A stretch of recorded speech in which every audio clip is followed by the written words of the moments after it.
საღამომშვიდობისა პირდაპირ ეთერშია ქრონიკა 8 საათზე ხადია ქოთაძესთან და ლევან ჯავახიშვილთან ერთად. საღამომშვიდობის. ზრუნვა მიუსაფარ ცხოველებზე და სურსათის ეროვნული სააგენტოს ახალი კამპანია რააჩვენა ბოლო 2 დღის აქტივობამ ფაქტების გარეშე. ყალბი დიაგნოზი, დოკუმენტი და ქრთამის სამხედრო სამსახურისგან თავის დასაღწევად დაკავებულია ქუთაისის სამედიცინო ცენტრის განყოფილების უფროსი. საქართველოს პრეზიდენტის სლოვაკეთში ვიზიტი დასრულებულია, გზავნილები ბრატისლავიდან. აქციის დაანონსებიდან ოპოზიციული ალიანსის პირველი ვიზიტი საზღვარგარეთ რას ემსახურება თურქეთში გამართული შეხვედრები. დაწესდება თუ არა ფასის ზედა ზღვარი კიდევ 4000 მედიკამენტზე. ფარმაცევტული ბაზრის ლიდერები პროგრამას ემხრობიან. პარლამენტის დროებითი კომისიის სხდომის შედეგები. გრძელვადიანი და უპრეცედენტო რთული ენერგეტიკული კრიზისი რას ელიან ევროპაში.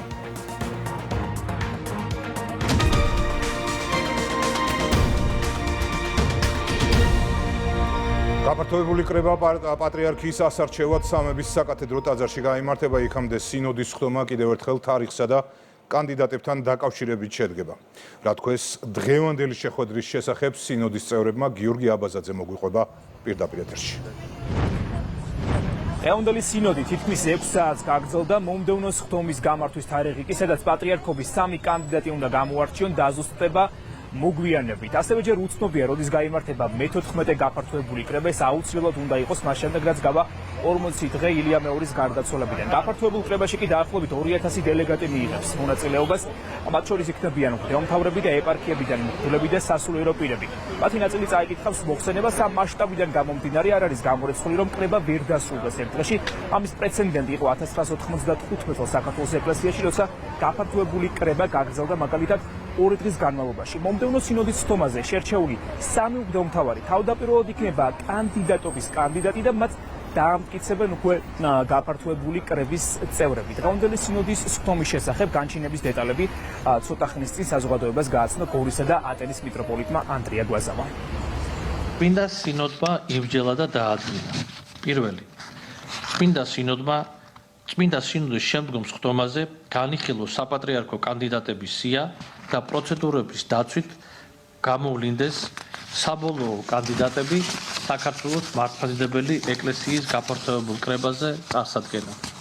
მეორე, საქართველოს კათოლიკოს პატრიარქის გამოსარჩევი საქართველოს მართლმადიდებელი ეკლესიის გაფართოებული კრება ჩატარდეს ყოვლადწმინდა სამების საპატრიარქო ტაძარში.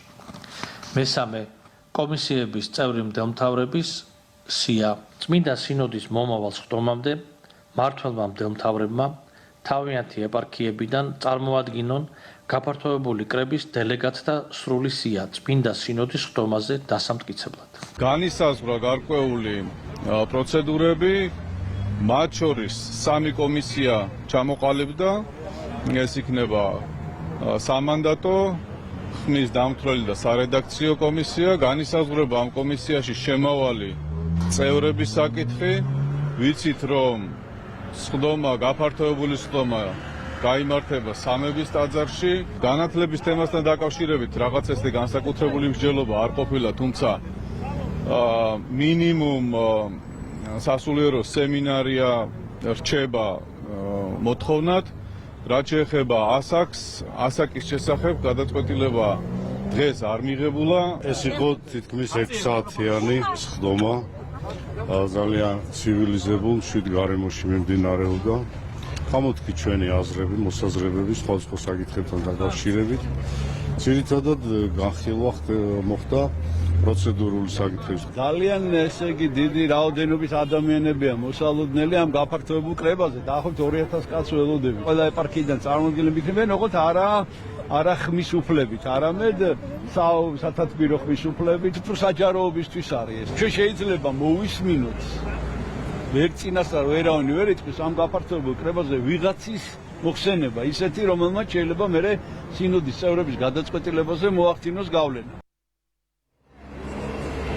არჩევნები ჩატარდება ისე, როგორც ეს წერია მართვა-გამგეობის დებულებაში და ბუნებრივია მასში ვერ შევა ვერანაირი ცვლილება. უბრალოდ სინოდის მომდევნო ხდომაზე დაზუსტდება რიგი დეტალები. მადლობა გიორგი აბაზაძე საუბრობდა პირდაპირ ეთერში. მნიშვნელოვანია, რომ ეკლესიის გადაწყვეტილებებში არავინ ჩაერიოს. ასეთია ხელისუფლების პოზიცია, თუმცა მმართველ გუნდში იმასაც აღნიშნავენ, რომ მცდელობები უკვე ჩანს. ანუკი ჩხიკვაძე გვერდება. ალბათ გასაკვირი არ არის, რომ ახლა განსაკუთრებული ყურადღება საპატრიარქოსკენ არის მიმართული და რომ მნიშვნელოვანია არ მოხდეს მიზანმიმართულად ამ პროცესების დაზიანება, რის ნიშნებსაც სახელისუფლებო გუნდში უკვე ხედავენ.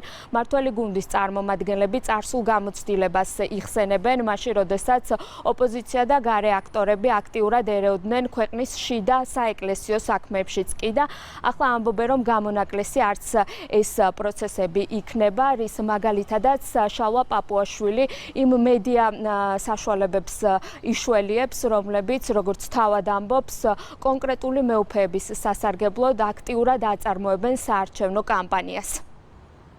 ვერაფრის დიდებით ვერ აკრინებდნენ ავტორიტეტს ჩვენი პატრიარქის და საპატრიარქოსი დაახლოებით 90%-ზე ზემოთ იყო ყოველთვის და ეს იყო მათთვის ძალიან მნიშვნელოვანი, რომ როგორმე უნდა დაეზიანებინათ. მიხაილ როთი იყო პირველ ჩამოსვლაზე, ჯერ ერთი რომ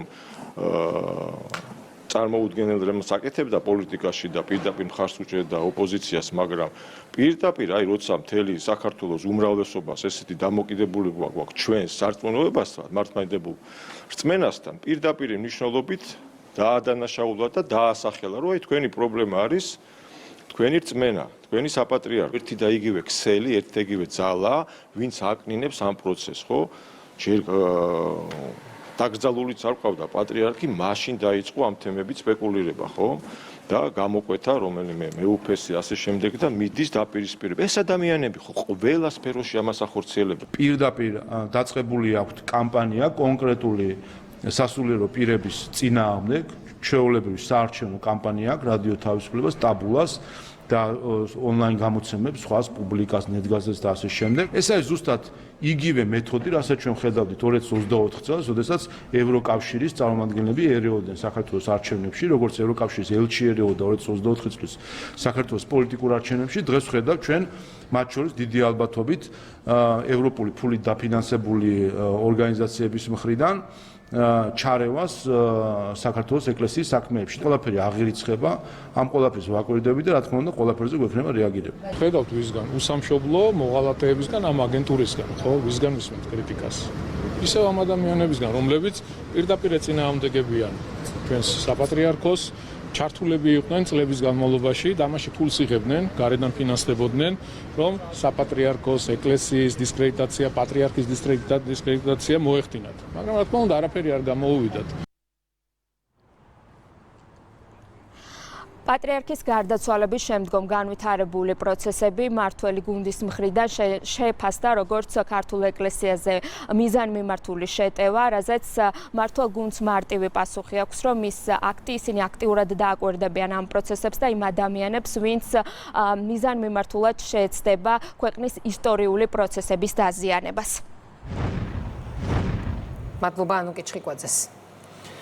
სლოვაკეთისთვის მიუღებელია საქართველოსთან მიმართებით ბრიუსელის დამოკიდებულება, ორმხრივი ინტერესები და ურთიერთობების კიდევ უფრო გაღრმავებისთვის მზადყოფნა. ეს ის შედეგებია, რაც პრეზიდენტის ვიზიტს მოჰყვა. მეგინ არსავიძე გვერდება ბრატისლავიდან. იმედის მომცემია ევროკავშირში ისეთი ქვეყნის არსებობა, როგორიც არის სლოვაკეთი. ეს განცხადება გააკეთა საქართველოს პრეზიდენტმა და აღნიშნა, რომ სლოვაკეთის პირველი პირები განსხვავებით ევრობიუროკრატებისგან პატივს სცემენ სხვა სახელმწიფოების სუვერენიტეტს, პატივს სცემენ საქართველოს სუვერენიტეტს და არ იზიარებენ ბრიუსელის დამოკიდებულებას ჩვენი ქვეყნის მიმართ. ასევე მიხეილ ყაველაშვილმა განმარტა, რომ საქართველოს საგარეო პრიორიტეტი არის სწორედ ევროკავშირში გაწევრება, თუმცა ეს არ უნდა მოხდეს სუვერენიტეტზე უარის თქმით და ასევე ეროვნული ღირებულებების დათმობით.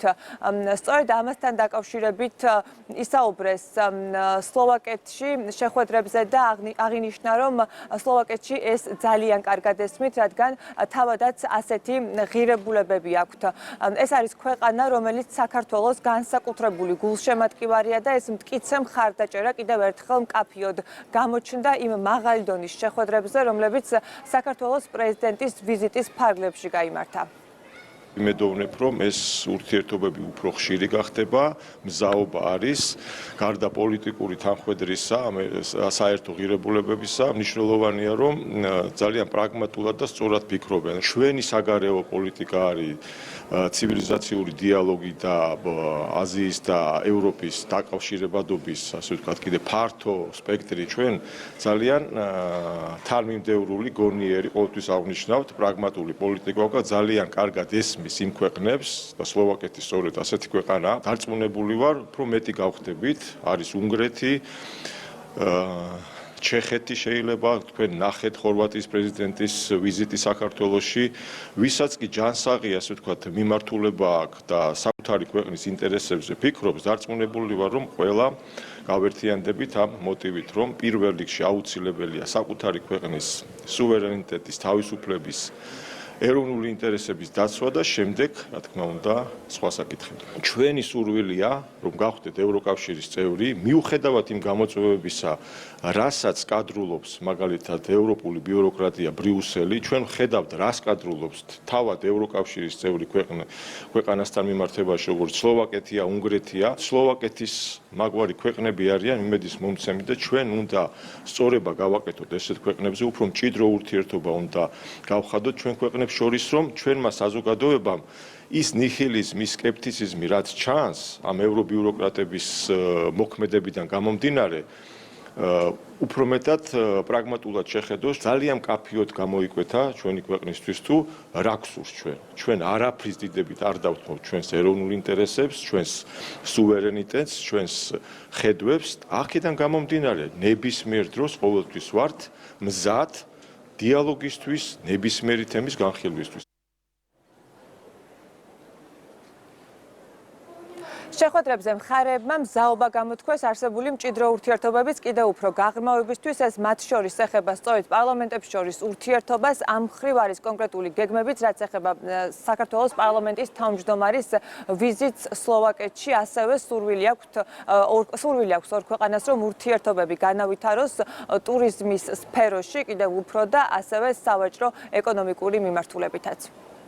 ძალიან წარმატებული და შინაარსიანი იყო საქართველოს პრეზიდენტის ვიზიტი სლოვაკეთში. მხარეებმა აღნიშნეს ჩვენი ურთიერთობების ძალიან დადებითი დღესასრიგი. რა თქმა უნდა, როგორც წესი, უმაღლესი დონის ვიზიტები ხომ ემსახურება კიდევ უფრო დაახლოებას და მეტ დინამიკას და ზუსტად ესეც მოხდა. შევხვდით იმაზე, რომ ძალიან მნიშვნელოვანი იქნება და სლოვაკეთის მხარემ კიდევ ხარ დაადასტურა თავისი ინტერესი ეკონომიკური მხრივ და ინვესტიციების მომატების მხრივ და ალბათ ამ წლის ბოლომდე შედგება საქართველოში პირველი სლოვაკეთის საქართველოს ეკონომიკური კომისიის ხდომა. ასევე იყო ნათქვამი, რომ ძალიან საინტერესოა სლოვაკებისთვის საქართველოს როგორც ტურისტული გეოგრაფიული ერთეული და აპრილის ბოლომდე საქართველოში ჩამოვა ტურისტული სააგენტოების წარმომადგენლები, რომლებიც გაეცნობიან ჩვენთან ტურისტულ პოტენციალს. ჩვენ შევთანხმდით რიგ საკითხებზე, როგორც პოლიტიკური თანამშრომლობის გაღრმავებაზე, ასევე ეკონომიკური და სავაჭრო თანამშრომლობის გაღრმავებაზე. ჩვენ შევთანხმდით ასევე მაღალი დონის ვიზიტების გაცვლაზე და უახლოეს მომავალში სლოვაკეთში შედგება ასევე საქართველოს პარლამენტის თავმჯდომარის ვიზიტი. სლოვაკური მხარე ძალიან ნათლად აღიქვამს და პრინციპში ჩვენს პოზიციაზე დგას იმ უსამართლობასთან დაკავშირებით, რომელსაც ბრიუსელი იჩენს საქართველოსთან მიმართ. ისინი აცხადებენ, რომ მათთვის მიუღებელია დიალოგის არარსებობა და დიალოგის დაბლოკვა. შესაბამისად, ისინი შეეცდებიან, რომ ევროკავშირში დაარწმუნონ ასევე სხვა ქვეყნებიც, რომ დიალოგის გახსნა, ფორმატის გახსნა საქართველოსთან არის მნიშვნელოვანი. საქართველოს პრეზიდენტი სლოვაკეთში ვიზიტის ფარგლებში შეხვდა პრეზიდენტს, ვიცე-პრემიერს, ეროვნული საბჭოს თავმჯდომარეს. ვიზიტი, რომელიც განსაკუთრებული მნიშვნელობისაა ორ ქვეყანას შორის არსებული მეგობრობის კიდევ უფრო განვითარებისთვის დღეს დასრულდა. მადლობა მეგი, ეს მეგი ნარსავიძე იყო, რომელიც ბრატისლავიდან საუბრობდა პირდაპირ ეთერში. საქართველოში მორიგი აქციის ანონსი და საზღვარგარეთ ვიზიტი. ასეთია ოპოზიციური ალიანსის პოლიტიკური სტარტი. არჩევნებში აჯერ დამარცხებულები რომ გამოსავალს ისევ ქვეყნის გარეთ ეძებენ, ამას მართველი გუნდი ამბობს. ნინი გოგიშვილის სიუჟეტი. პირველი მინდა რომ გავზარდოთ პირდაპირ კომუნიკაცია საქართველოს მოქალაქეებთან. თქვენს და აქედან სამ დღეში ცნობილი გახდა, რომ უკვე მეცხრედ გაერთიანებული ოპოზიციის წევრები უცხოეთში გაემგზავრნენ. თურქეთის მიმართულებით გეზი აიღეს ნაციონალური მოძრაობის პარტია ახლის, სტრატეგია აღმაშენებელის თავისუფლების მოედნისა და ფედერალისტების წევრებმა. ანუ კარგად ნაცნობმა ოპოზიციურმა სახეებმა, რომლებიც ახალი ქოლგის ქვეშ სულ ახლახან გაერთიანდნენ, კამპანიის დაწყება ისევ საკუთარი ქვეყნის საზღვრებს მიღმა გადაწყვიტეს. ვზივარ ახლა ბოსფორს გავცქერი რუფტოპიდან. სოციალურ ქსელში გამოქვეყნებული ამ ერთი პოსტით თამარ ჩერგოლეიშვილმა ფაქტობრივად დაადასტურა, რომ უცხოეთში წასულთა სიაშია. ქვეყანაში დარჩენილებმა კი მედიას მხოლოდ ის უთხრეს, რომ მათი ლიდერების თურქეთში ყოფნას პოლიტიკური დატვირთვა აქვს.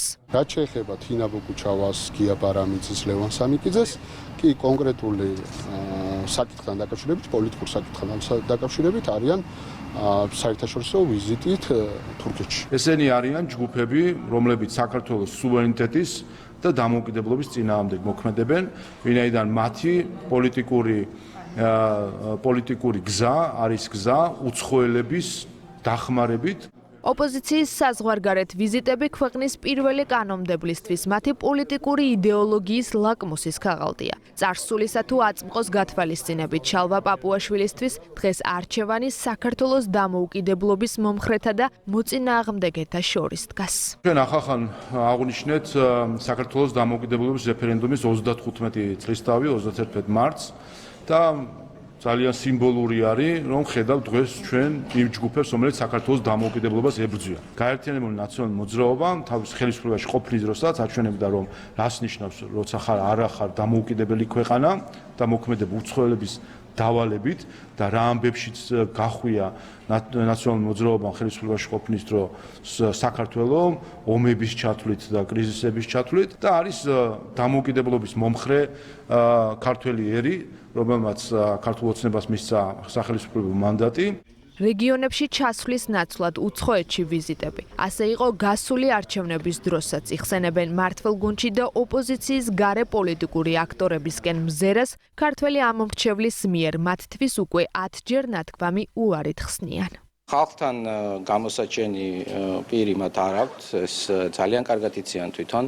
ამიტომაც იყო რომ წინა არჩევნებზე საერთოდ არ გასულან არათუ რეგიონებში, დიდ ქალაქებშიც კი არ ჩაუტარებიათ ფაქტობრივად საარჩევნო კამპანია და მათი საარჩევნო კამპანია გახსოვთ რომ მაშინ შემოიფარგლა ევროპის ზოგიერთ დედაქალაქში ჩასვლით. ერთსა და იმავე მოჯადოებულ დეგრადირებულ გზაზე დადიან რადიკალური ოპოზიციის წევრები, მათ პრაქტიკულად არაფერი აქ ლაპარაკო საზოგადოებასთან და ქართულ ხალხთან. ამიტომაც არის რომ მიუხედავად სტაპირებისა გულზემჯიღის ტყმისა რომ გავალთ საზოგადოებაში ვესაუბრებით ქართულ ხალხს, ჩვენ სიმართლეს დავამტკიცებთ, ისინი კვლავ უცხოეთისკენ მიიწევენ, ახლა თურქეთში არიან, ხალხ შეიძლება სხვა ქვეყანაში მოხვდნენ, იმიტომ რომ რეალურად მათ არაფერი აქ ლაპარაკო ქართულ ხალხთან. ოპოზიციის 9 პარტიისგან შემდგარი ალიანსის პირველი აქტივობა უცხოეთში ვიზიტია. ქვეყანაში დაბრუნების შემდეგ კი 26 მაისს დამოუკიდებლობის დღეს საპროტესტო აქცია დაანონსეს. ზრუნვა მიუსაფარ ცხოველებზე სურსათის ეროვნული სააგენტო სპეკულაციების გამოსარიცხად ახალ კამპანიას იწყებს. რა ჩვენა ბოლო 2 დღის აქტივობამ ფაქტების გარეშე მაკუნა აბულაძის რეპორტაჟი. ასე იქნება ამიერიდან სპეკულაციების თავიდან ასაცილებლად სურსათის ეროვნული სააგენტო ახალ კამპანიას იწყებს.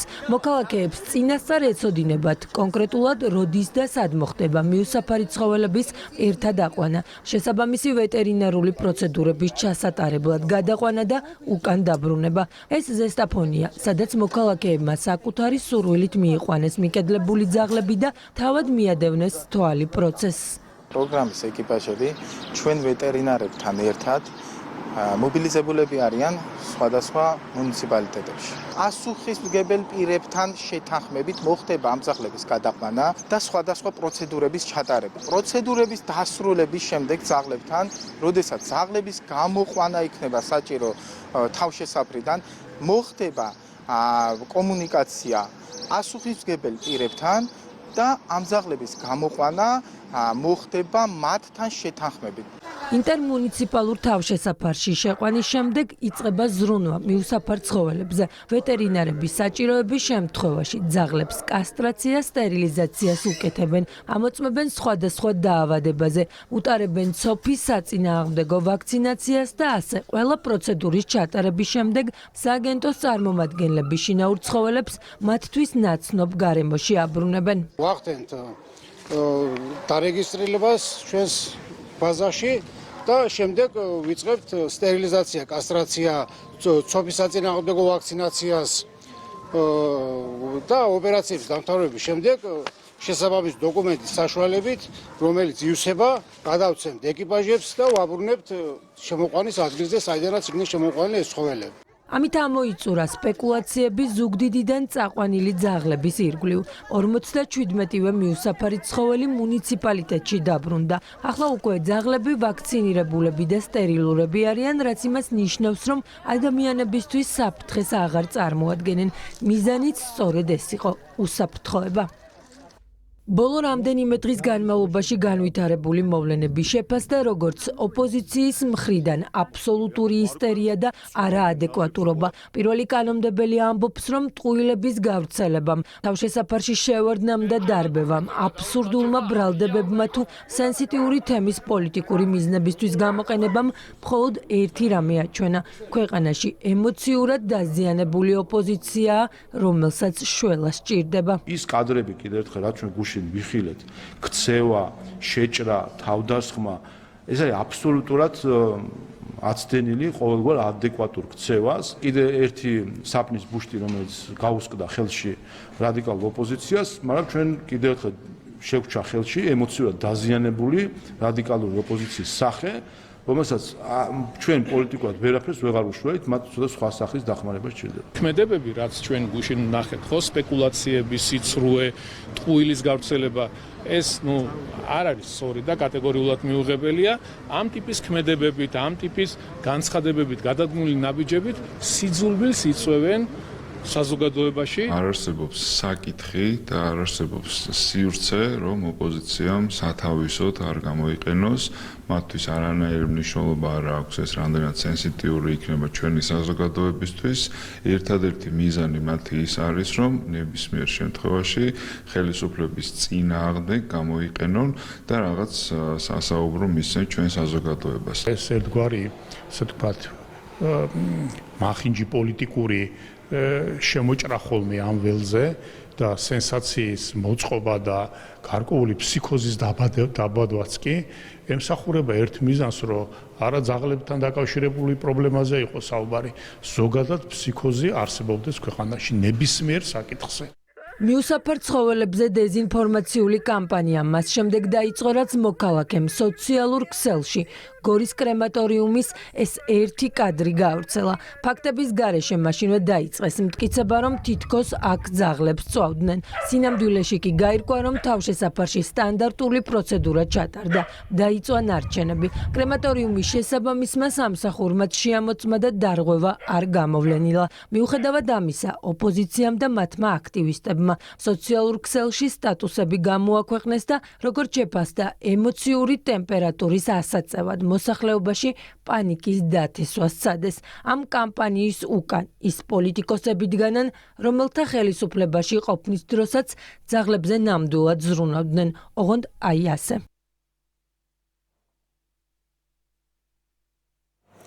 საპარლამენტო კომისიამ მედიკამენტების ფასთა ჯაჭვის შესწავლა დაასრულა. მთავარი საკითხი, რომლის გარკვევასაც კომისიის წევრები ცდილობდნენ, მოქალაქეებისთვის მედიკამენტების ხელმისაწვდომობის უზრუნველყოფაა. არ არის გამორიცხული, რომ რეფერენტული ფასი სამომავლოდ ბავშვთა კვებასაც შეეხოს. განიხილეს დამატებით კიდევ 4,000 მედიკამენტზე ზედაზღვრის დაწესების შესაძლებლობაც. სხვამაზე მცირე ხმაურიც იყო ნინო არღლიანის რეპორტაჟი. ფარმაცევტული ბაზრის ლიდერი კომპანიები სახელმწიფოს მედიკამენტებზე რეფერენტული ფასის დადგენას უწონებენ და წამლების ფასზე ზედაზღვრის დაწესებას დარჩენილ 4,000 მედიკამენტზეც ითხოვენ. ბაზრის 80%-ის მთავარ მოთამაშეებთან დროებითი საპარლამენტო კომისია დღეს ადგენდა, როგორ უნდა გახდეს წამალი მოქალაქისთვის უფრო ხელმისაწვდომი და კითხვა დაისვა არსებობს თუ არა ამ ორ გოლში ხელოვნური დეფიციტის შექმნის გაყვანის რისკი. ფასი, რომელიც არის აფთიაქებში რეცეპტულ მედიკამენტების დიდ უმრავლესობაზე რეგულირებულია, ანუ დადგენილია სახელმწიფოს მიერ და ამ ფასებით ხდება რეალიზაცია. გვინდოდა რომ ეს ესე მოხდარიყო და კარგია რომ ეს ესე მოხდა და ეს ესე ხდება. იცით რომ ჯანმომაც აღნიშნა საქართველოს წარმატება რომ ამ ონკოლოგიურ პრეპარატებზე 40%-ით გაიაფა. თქვენ აღნიშნეთ რომ ონკოლოგიურ პრეპარატებზე მნიშვნელოვნად მონაწილეობთ, აი დღეს როგორია სიტუაცია გაქვთ თუ არა ყველა ის ჩამონათვალი ონკოპრეპარატების ხო არ იქნება ხელოვნური დეფიციტი? სიტყვა ხელოვნური დეფიციტი არის ძალიან მტკივნეული მოსასმენად. აი როგორ წარმოგიდგენიათ, როგორ შეიძლება რომელიმე აი აქ მჯდომ ორგანიზაციას კონდეს ნაშთი სამაზე საწყობში და არ გაყიდოს. თქვენ თუ ხარ მზად რომ აი ასე რომ თქვა ჯანდაცვის სამინისტროსთან ერთად რომ ერთად ვიფიქროთ რომ შეიძლება რაღაც განსაკუთრებული კალათა გავაკეთოთ ასეთი მედიკამენტებისთვის. ჯანდაცვის სამინისტროს შეუძლიათ ძალიან მკვეთრად დახმარება და აღიარებითი რეჟიმით კი არა რა ქვია თუ არ ვხდები პროაქტიული ქვია ხომ მაგ რეჟიმს შემოგვატანინებს ამ მედიკამენტებს რა თქმა უნდა ეს ბევრად გამარტივებს. როცა კომისია ონკოლოგიური და სხვადასხვა დაავადების მქონე პაციენტებისთვის წამლების შეღავათიანი კალათის შექმნაზე მსჯელობდა, გიორგი გახარიას პარტიამ ამ პროცესში ხმაურის შეტანა რამდენჯერმე სცადა. რატომ არის საქართველოში სამედიცინო მედიკამენტები ბევრად უფრო ძვირი ძალიან ხშირ შემთხვევაში ვიდრე ევროპის ქვეყნებში და თუნდაც ჩვენ სამეზობლოში. არსებობს ფასნამატის ზედა ზღვარი კონკრეტულ კატეგორიების მიხედვით. ეს ფასი ვერ იქნება უფრო ძვირი, ვიდრე არის ფასი მაგალითად ევროპის ქვეყნებში. უბრალოდ ვერ იქნება, იმიტომ რომ რეფერენტი ასე მუშაობს. მე კითხვა დავუსვი, რომ რატო არის ევროპაში სპეკულაცია და არ არა სპეკულაცია თქვენ ეწევით. აი ამ ხელა რიხით როგორ საუბრობთ? უბრალოდ მართლა საოცარია. ქვეყნის მოღალატე გახარიას მიხედოთ გირჩევიან. ეძახით აგენტს. ამას ჭირდება დამტკიცება, ქალბატონო ეკა. გვაცალოთ, კარგი იქნება, ჩვენ გვაქვს აქ სამუშაო გარემო. მოდი გავაგზავნოთ, დაწყნარდით ძალიან ხო.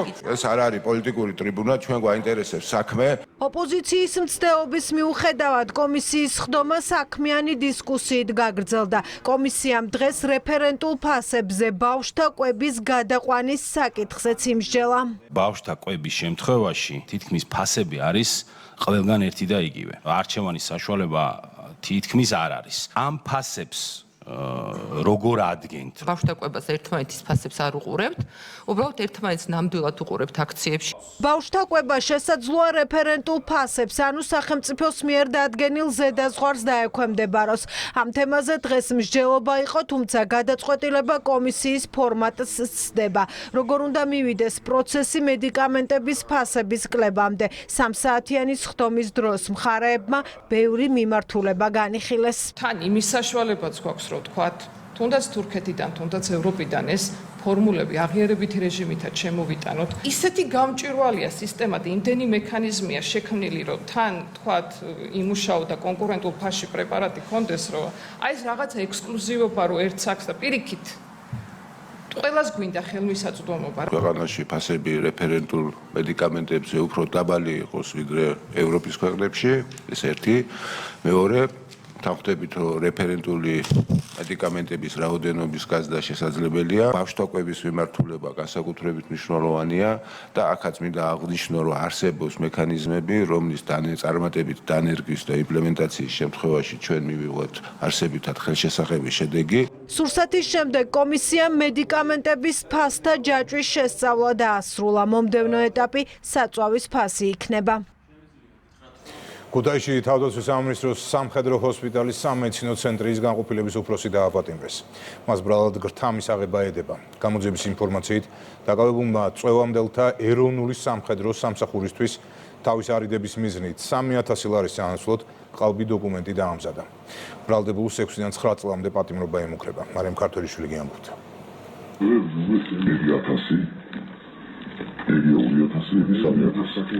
3000 ლარი სამხედრო სამსახურისთვის თავის არიდების სანაცვლოდ. სამხედრო ჰოსპიტალის ექიმმა წვევამდელს ყალბი სამედიცინო დიაგნოზი დასკვნაში ჩაუწერა და გაყალბებულ დოკუმენტში 3000 ლარი მოსთხოვა. გრთამის მოთხოვნის და აღების საქმის გახსნაში რამდენიმე უწყება ერთდროულად ჩაერთო. ფინანსთა სამინისტროს საგამოძიებო სამსახურმა სუსის ანტიკორუფციულ სააგენტოსთან, თავდაცვის სამინისტროს გენინსპექციასა და პროკურატურასთან ერთად მთავარი მტკიცებულებები მიზეზები მოიპოვა. გასაჯაროებულია ქრთამის მოთხოვნის და გადაცემის ამსახველი ფარული ჩანაწერები.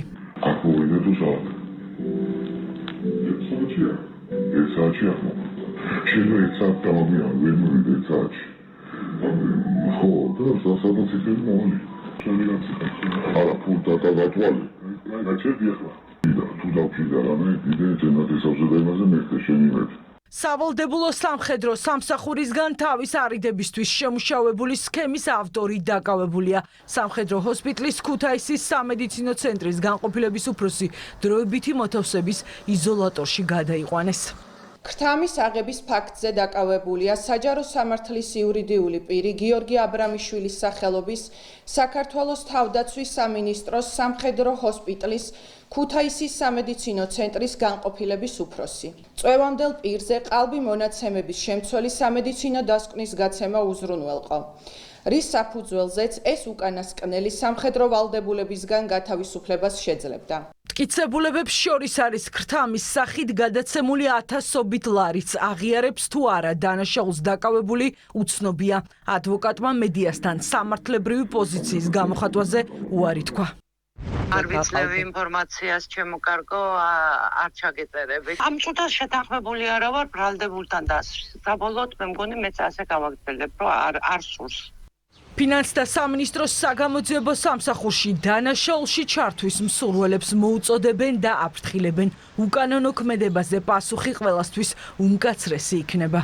ფინანსთა სამინისტროს საგამოძიებო სამსახური მოუწოდებს საჯარო მოხელეებსა და მათთან დანაშაულებრივ გარიგებაში შესვლის მსურველ პირებს. თავი შეიკავონ მსგავსი უკანონო ქმედებისაგან. სამსახურის რეაგირება ნებისმიერ შემთხვევაში იქნება მკაცრი. ქრთამის აღების ფაქტზე დაკავებულ 6-დან 9 წლამდე პატიმრობა ემუქრება, გამოძიება გრძელდება. შინაგან საქმეთა სამინისტროს საექსპერტო კრიმინალისტიკურ დეპარტამენტში ავტოპარკი განახლდა. უწყებას ახალი მოძრავი ლაბორატორიებიც შეემატა, განახლებული აღჭურვილობა სპეციალისტებს მტკიცებულებების სწრაფ ამოღებასა და კვლევების მაღალი სიზუსტით ჩატარებაში დაეხმარებათ. ვაკო მეზურნიშვილის რეპორტაჟი. საექსპერტო კრიმინალისტიკური დეპარტამენტის მოძრავი კრიმინალისტიკური ლაბორატორია წარმოადგენს მაღალტექნოლოგიურ პლატფორმას, რომელიც გამოძიებას ეხმარება შემთხვევის ადგილზე სწრაფად და მაღალკვალიფიციურად მოახდინოს ამოღებული მტკიცებულებების პირველადი ანალიზი. მოძრავ კრიმინალისტიკურ ლაბორატორიაში ჩაშენებულია სპეციალური მაღალტექნოლოგიური სამუშაო სივრცეები და სათავსოები, ასევე ქიმიურ-რადიაციული აპარატურა, რომელიც ექსპერტს საშუალებას მისცემს იმუშაოს უსაფრთხოდ, გამოძიებას კი ჰქონდეს მკაფიო პირველადი მონაცემები. მოძრავი ლაბორატორია აღჭურვილია პროგრამული უზრუნველყოფით, როგორც არის ჰაბიტოსკოპიური პროგრამა და დაქტილოსკოპიური პროგრამა. ამ კონკრეტულ მომენტში ექსპერტი ახდენს შემთხვევის ადგილიდან ამოღებული ხელის კვალის დამუშავებას და პირველად კვლევას. ასევე ჩვენი ლაბორატორია აღჭურვილია სხვადასხვა სამუშაო სივრცეებით, სადაც განლაგებულია სხვადასხვა ტექნიკა, რაც გვეხმარება უშუალოდ შემთხვევის ადგილის დათვალიერებაში და სხვადასხვა კვალის მოძიებაში. მაგალითისთვის შემიძლია გაჩვენოთ სპეციალური საშუალება, რომელიც ადგენს სხვადასხვა თხევადი თუ მყარი ნივთიერებების პირველად მდგომარეობას. მაგალითად, აღნიშნული ტექნოლოგიის საშუალებებით და გამოყენებით შეგვიძლია გავიგოთ თუ რა სახის ნივთიერებასთან გვაქვს საქმე, ისე რომ არ მოვახდინოთ მისი გახსნა და დათვალიერება.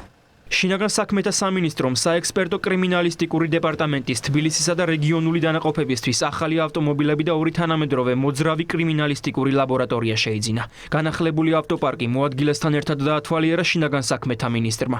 გეკა გელაძემ საგამოძიებო პროცესში კრიმინალისტიკური ექსპერტიზის მნიშვნელობასა და დანაშაულის ოპერატიულად გახსნაში მოძრავი ლაბორატორიის როლზე გაამახვილა ყურადღება. აღნიშნული პროექტი შესაძლებლობას გვაძლევს კრიმინალისტიკა და ექსპერტიზა ერთმანეთს კიდევ უფრო მეტად დაუახლოვოთ და უფრო მეტად მოვახდინოთ იდენტიფიცირება სხვადასხვა კვალის.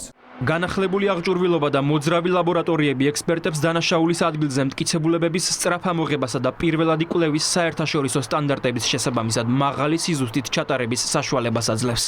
ეს შესაძლებლობას გვაძლევს შემთხვევის ადგილზევე გავაკეთოთ ანალიზი სხვადასხვა ნივთიერი მტკიცებულებების, როგორიც არის დაქტილოსკოპიური, ჰაბიტოსკოპიური, ქიმიურ-ბირთვულ-რადიაციული და ასევე შეგვიძლია გავაკეთოთ ანალიზი ბალისტიკური ვიზირების ხელსაწყო საშუალებით. ასევე შეგვიძლია ვიმუშაოთ უხილავი ბიოლოგიურ კვალზე. ეს ლაბორატორია აღჭურვილი არის ასევე სხვადასხვა პროგრამული უზრუნველყოფით, რაც შესაძლებლობას გვაძლევს უფრო მეტად ოპერატიულად ვიმუშაოთ კრიმინალისტიკური მიმართულებით. ამერიკის შეერთებული შტატების თავდაცვის საფრთხის შემცირების სააგენტომ საექსპერტო კრიმინალისტიკურ დეპარტამენტს 2 მილიონ ლარამდე ღირებულების ტრიაჟის ლაბორატორია გადასცა, რაც უწყებებს შორის ბოლო 2 წლის განმავლობაში მიმდინარე პროექტების ფარგლებში განხორციელდა. ღიაკარის დღება თუმში აბიტურიენტებს სასწავლო პროგრამების შესახებ ინფორმაცია ქვეყნის მასშტაბით მოქმედმა სახელმწიფო უნივერსიტეტებისა და პროფესიული კოლეჯების წარმომადგენლებმა მიაწოდეს. ერთიან ეროვნულ გამოცდებზე რეგისტრაცია 6 აპრილიდან დაიწყება. დარიჯენ ჩხიკვაძისა და გივი კუჭავას რეპორტაჟი. აქ არის ყველა ის უნივერსიტეტი და პროფესიული, რომელიც დასავლეთ საქართველოში ფუნქციონირებს. პირველად საქართველოში აბიტურიენტებისთვის პროფესიის არჩევის გასამარტივებლად და მათი ინფორმირებისთვის ბათუმში მასშტაბური ღიაკარის დღე გაიმართა. ერთ სივრცეში სახელმწიფო უნივერსიტეტებისა და პროფესიული კოლეჯების წარმომადგენლები შეიკრიბნენ. მომავალმა სტუდენტებმა სასწავლო პროგრამებისა და კარიერული შესაძლებლობების შესახებ ინფორმაცია პირადად მათგან მიიღეს.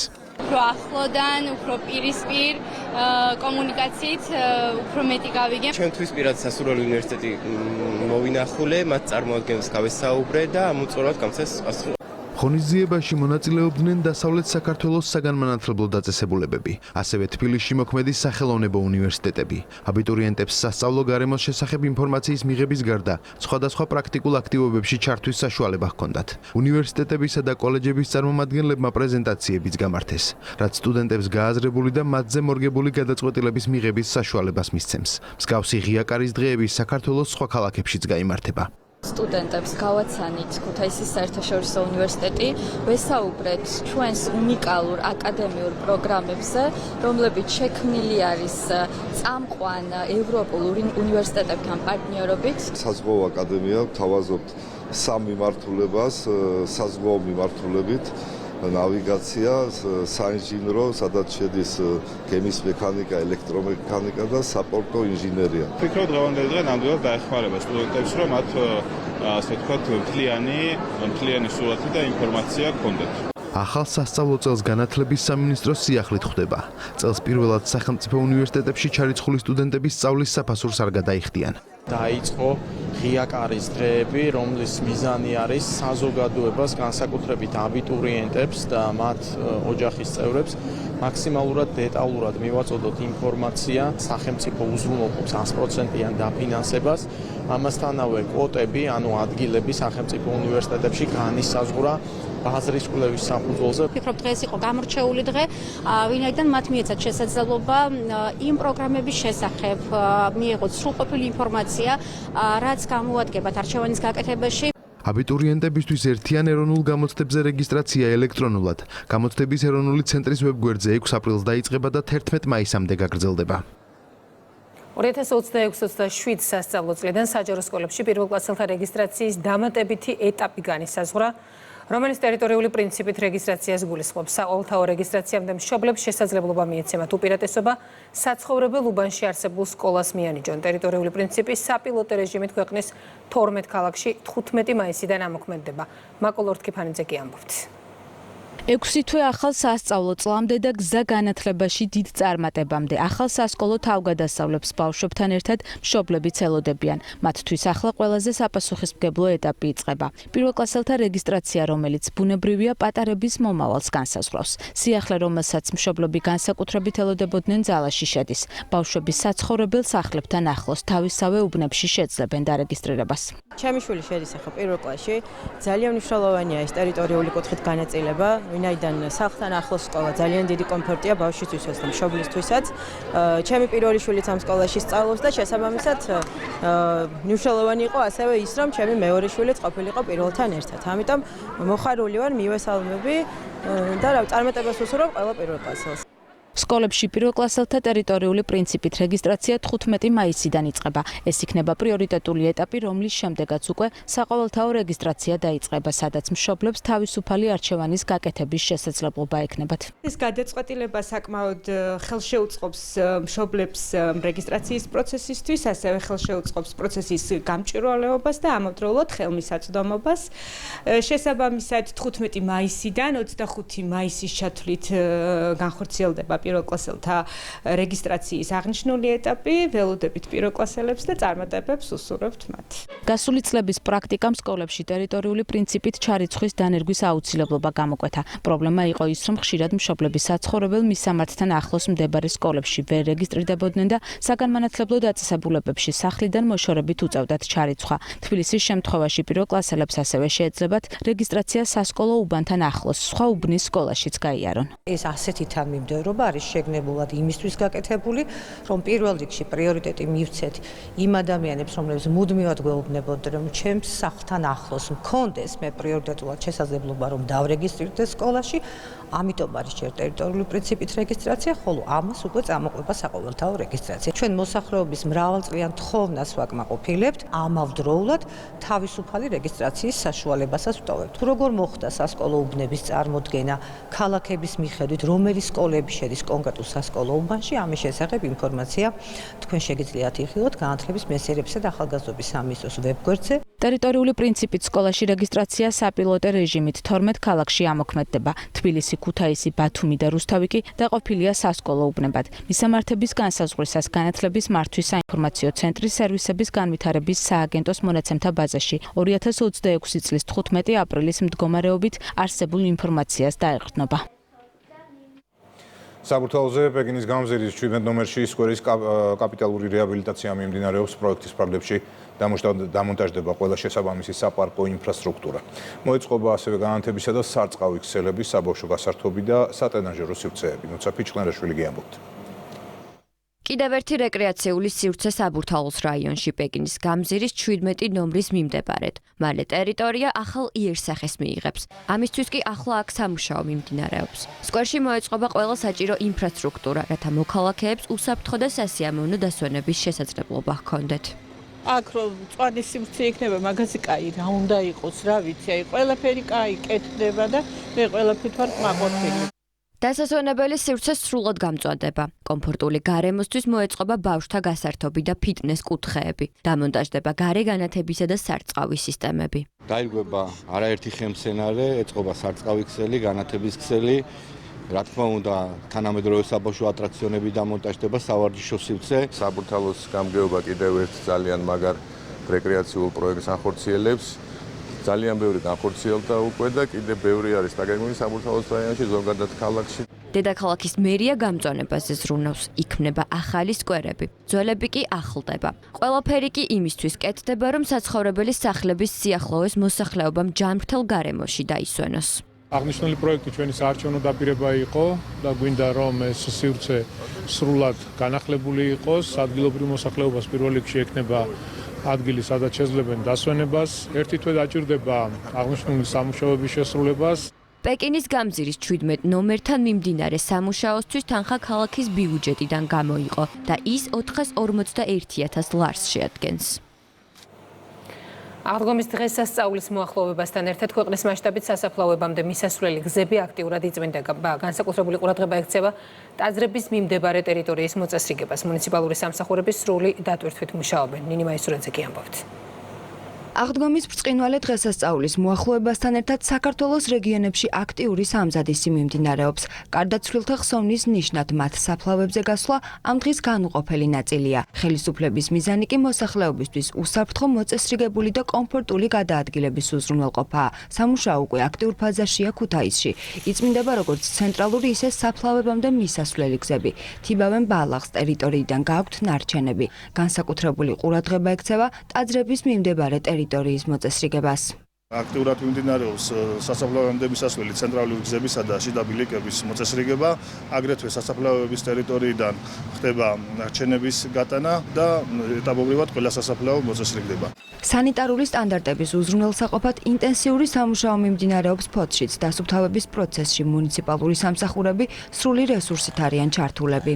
მოცემული მომენტისათვის სრულად არის დასრულებული ყველა სასაფლაოსთან მისასვლელი გზების მოწყობა და ამ ეტაპზე მიმდინარეობს შიდა პერიმეტრის გაწმენდა დასუფთავება და ნარჩენების გატანა.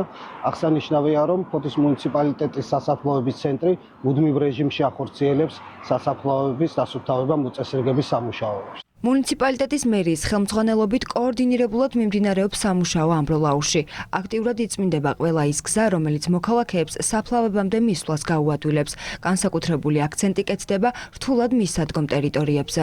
ამბროლაურის მუნიციპალიტეტში ქალაქსა და ყველა სოფელში აქტიურად მიმდინარეობს აღდგომის ბრწყინვალე დღესასწაულთან დაკავშირებული გაწმენდითი სამუშაოები, წესრიგდება სასაფლაოებთან მიმავალი გზები. აღდგომის დღეებისთვის მზადებაა ოზურგეთშიც. დასუფთავების სამუშაო ეტაპობრივად ფარავს სასაფლაომდე მისასვლელ ყველა გზას, აქაც იწმინდება ბილიკები, აწესრიგებენ მწვანე საფარს და მიმდებარე ტერიტორიებს. ტაძრების მიმდებარე ტერიტორიების, სასაფლაოების და მათთან მისასვლელი გზების მოწესრიგება დასრულების ეტაპზეა.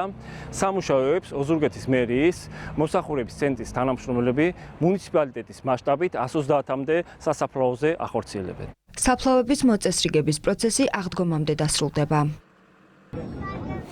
პრემიერა რუსთაველის ეროვნულ თეატრის მცირე სცენაზე მაყურებელმა აკაკი წერეთლის პიესის მიხედვით დადგმული მუსიკალური სპექტაკლი კინტო იხილა. წლების შემდეგ სპექტაკლის განახლებული ვერსია მუსიკალურ ხელმძღვანელ ნიკა ნიკვაშვილთან ერთად რეჟისორმა გოჩა კაპანაძემ დადგა. სპექტაკლის მუსიკალური გაფორმება კომპოზიტორ ნუნუ გაბუნიას ეკუთვნის. ჩორნა კობალეიშვილი გიამბობთ.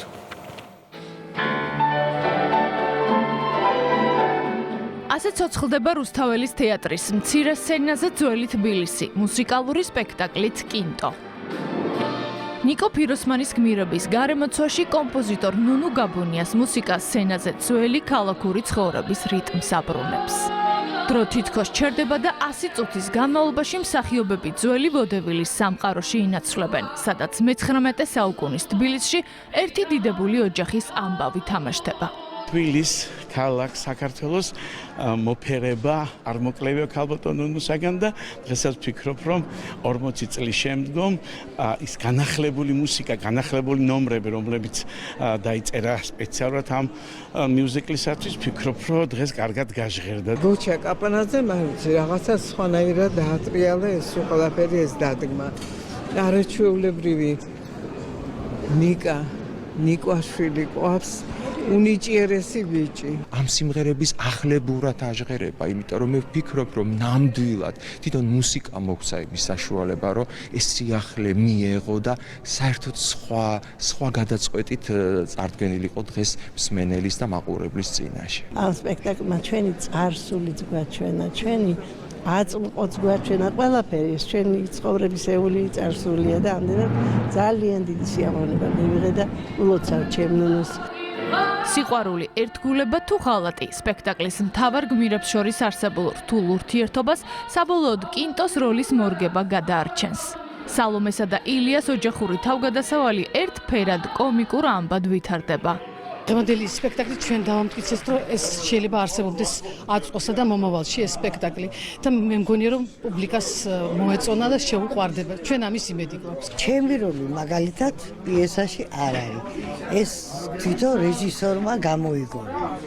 ხო და რომ მიხარ რომ ბებერი უნდა იყო, სიამოვნებით მე უთხარი, რაც ოდესღაც უნდა დავედე. განსხვავებული სიმღერა, ცეკვა, თან ჩემი პარტნიორი იყო, თამრიკო გვერწითელია, ესეთი დონის მომღერალი და მეც რომ და მემღერა იმ სცენაზე ნერვიულობდი ძალიან მართალი გითხრა. მუსიკალური სპექტაკლის შემოქმედებითი გუნდის თითოეული წევრი წარმატებული პრემიერის შემდეგ რუსთაველის ეროვნული თეატრის სცენიდან მაყურებელთან ერთად დიდხანს უკრავდა ტაშს დარბაზში მყოფ მუსიკალური სპექტაკლის მთავარ გმირს.